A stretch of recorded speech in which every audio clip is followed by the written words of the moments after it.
Hey guys, welcome back to another episode. In today's episode, I want to talk about self-sabotage because self-sabotage is something that I've experienced and still do to some degree. I know that it's something that a lot of people do experience from time to time. Self-sabotage is when you kind of sabotage yourself, you sabotage your growth, you sabotage good experiences, you sabotage good things. Now, self-sabotage can show up in so many different ways. So it could simply be just like a mindset experience, or it could even manifest into physically self-sabotaging. I know for me, self-sabotage usually shows up through anxiety and my negative thoughts. Self-sabotage tends to creep up when I'm in a good space in my life, when things are actually going well, when I'm feeling good about myself, when I'm feeling good about life. So it comes out through my anxiety and catastrophizing. So usually I tend to look for things that could go wrong. I do have anxiety disorder. I have OCD as well, but I also have health anxiety specifically. And health anxiety is where you hyper focus on your health. You worry about having an illness, having a disease, having something that could impact your life. I don't think it's something that a lot of people talk about, because when it comes to health anxiety, people are like, oh, don't be a hypochondriac, you're exaggerating, it's nothing serious, like you're doing too much. So when our things are going good in my life, I tend to hyper focus on my health. I tend to hyper focus on symptoms that I have. I tend to focus on what could go wrong physically for me. And the underlying fear that creates that is this fear that things won't work out, or that I won't get the things that I want in life. So part of me knows that I can get the things that I want in life, but the other part of me that's kind of anxious about it, that's when I start to feel, okay, something could go wrong.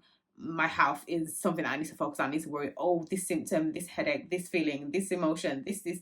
And I start to hyper focus on symptoms. I start to get panics. I start to get anxious. I think that anyone who knows what that's like, you would understand that it's hard for you to live in the present moment. It's hard for you to really experience the joys of life. Like, happiness sometimes feels so far away. Self-sabotaging is frustrating in the fact that it takes you away from your present life, like the good things that you experience, the happiness that you're experiencing. It takes you away from that because you're always looking for something to go wrong. Self-sabotage could also come up in a way where it's just kind of like, you don't give yourself the opportunity to get the things that you want. You don't give yourself the opportunity to come out of your comfort zone. It could be like staying in a job for years and years and years because you don't feel as if you are worthy, or you don't feel like you'll be able to get what you want. And so that's like a form of self-sabotage, because you're not moving forward, you not going to job interviews, you not actively applying, going for the jobs that you want, or going for the things that you want is a form of self-sabotage. Or like financially as well, self-sabotaging in terms of like not wanting to change your financial position, just being stuck where you're at financially because you simply don't think that you're deserving. So you kind of sabotage yourself in that sense. You might sabotage relationships, like you're in a good relationship with someone, you're experiencing something healthy, but you feel like, oh, something could go wrong. I might not be able to trust this person. This person would eventually leave me.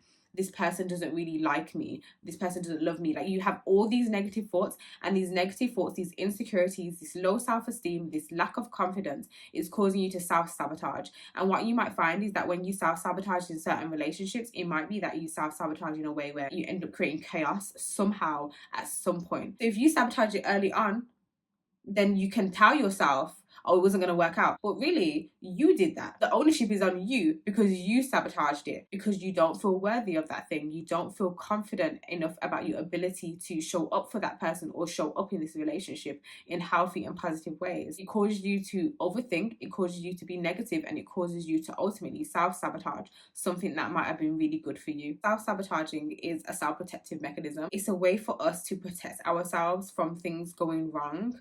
It's a way for us to protect ourselves from being hurt or being mistreated or not getting what we want eventually. It's a way for us to protect our heart and our emotions from that. Sometimes when we've experienced our trust being broken, someone hasn't really showed up for us in the ways that they've promised, and has broken our ability to kind of trust other people or believe that people will show up for us or have our best interests at heart. And so when you have experiences like that, you then put a wall up to protect yourself, and then in turn that manifests into self-sabotaging, because when you self-sabotage, you're almost trying to protect yourself from what could go wrong. So you're trying to protect yourself from the hurt and the pain that you felt, from feeling those same feelings that you felt when you was disappointed for the first time. So it's really important to identify where those self-sabotaging comes from, and to actually start to move through your self-sabotage in a way where it's like you have to kind of consider what you feel like you deserve for yourself and out of life.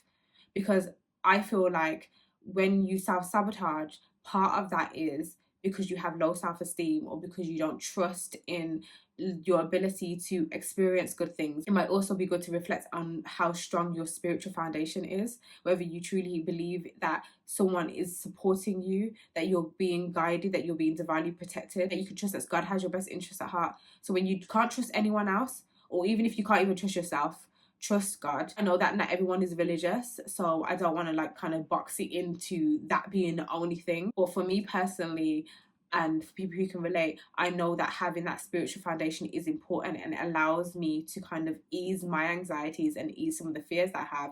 Because when I feel like I can't handle something, or when I feel like I can't cope, or I'm worried or anxious about something going wrong, I give a lot of those fears to God. So that makes my journey through life a little bit easier. You have to remember that you are deserving of good things, of good experiences.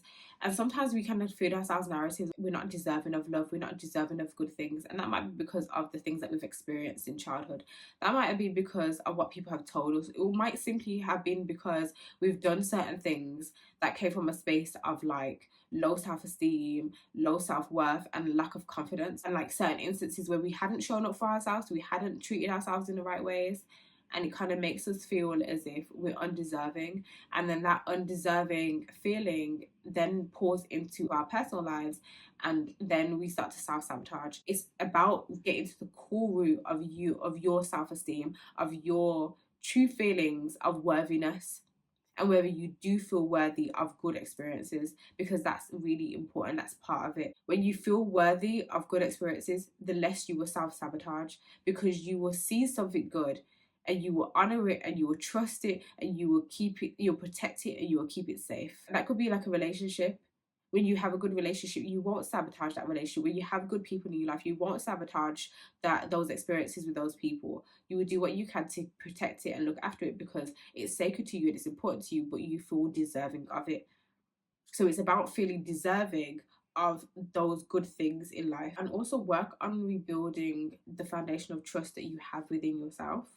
Work on those things, because lack of self-trust could also be impacting your ability to trust other people or trust that people have your best interests at heart. Just because you had experiences in childhood where people didn't show up for you, it does not mean that there are not people out there that are not going to show up for you, that are not going to see you and are not going to understand you. You are deserving of those people, and you can have those people in your life that love and care for you and will not break your trust. And even if they did something that might be shaky or questionable, they will show up for you and be consistent and be apologetic and take responsibility and take accountability, because they care about you, because they have your best interests at heart. So you have to give people the opportunity to show up for you. You have to allow people to prove to you that they do have your best interests at heart.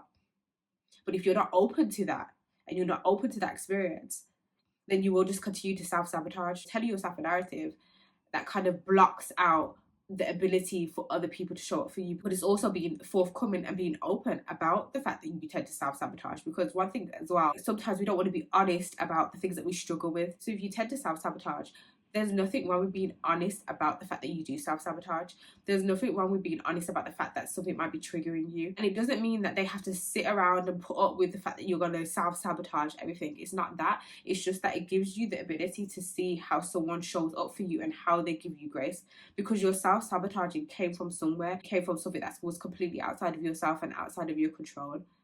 Who might have come from your childhood. Anyone who loves and respects you and honors you and appreciates you will be open to understanding where this might have came from, why you do what you do. Remember that you are worthy of a good life. You are worthy of good things. And when you find yourself overthinking, you find yourself living in fear, ground yourself, trying to kind of lean on something that might be bigger than you and you feel like you can't cope. Try to develop your spiritual foundation and your faith in life, and your faith in God, and your faith in people, and ultimately your faith in yourself. I wish I could have said more. I wish I could give more tips and more advice, but please take what you can from this video. Thank you for listening to this episode, and I will see you in my next episode.